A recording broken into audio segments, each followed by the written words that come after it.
আপনি কি জানেন শ্রাবণ মাস এবং এর সোমবারগুলো শিবের এত প্রিয় কেন? এর উত্তর মেলে শিব পুরাণে, যেখানে বলা হয়েছে এমন কিছু শক্তিশালী ও অলৌকিক ঘটনার কথা যা ঘটেছিল ঠিক এই শ্রাবণেই। সমুদ্র মন্থনের সময় উঠে এসেছিল ভয়ঙ্কর হলাহল বিষ। গোটা সৃষ্টি যখন বিপদের মুখে, তখন সেই বিষ নিজেই পান করেছিলেন মহাদেব। আর এই ঘটনাটি ঘটেছিল শ্রাবণ মাসেই।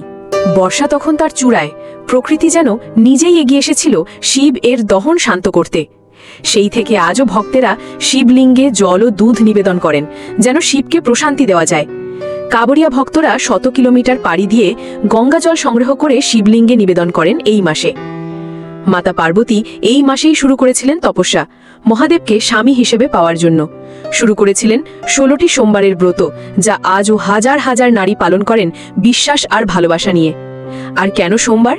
কারণ চন্দ্র ও শিব দুজনেই প্রতীক শান্তি, ধৈর্য এবং আধ্যাত্মিক শক্তির। তাই সোমবার শিবের সবচেয়ে প্রিয় দিন। ভগবান শিব নিজেই বলেছেন, যে ব্যক্তি শ্রাবণ মাসে জল ও বেলপাতা দিয়ে তার পূজা করে সে মোক্ষের পথে এগিয়ে যায়। শ্রাবণ শুধু একটা মাস নয়, এটা একটা আত্মপরিবর্তনের জানালা। যেখানে গ্রীষ্মের জ্বালায় দগ্ধ হৃদয় খুঁজে পায় বর্ষার শান্তি, যেখানে ভক্তের কান্না রূপ নেয় ঈশ্বরের আশীর্বাদে। এই পবিত্র অনুভব, এই ভক্তির ছোঁয়া যদি আপনার হৃদয় ছুঁয়ে যায়, তাহলে আমাদের চ্যানেল ফিলরাকে এখনই সাবস্ক্রাইব করুন। পাশে থাকুন আরও অনেক দেবভক্তি, পুরাণের গল্প এবং আধ্যাত্মিক অনুপ্রেরণার জন্য। ফিলরা, যেখানে ভক্তি মিশে যায় অনুভবে। হর হর মহাদেব।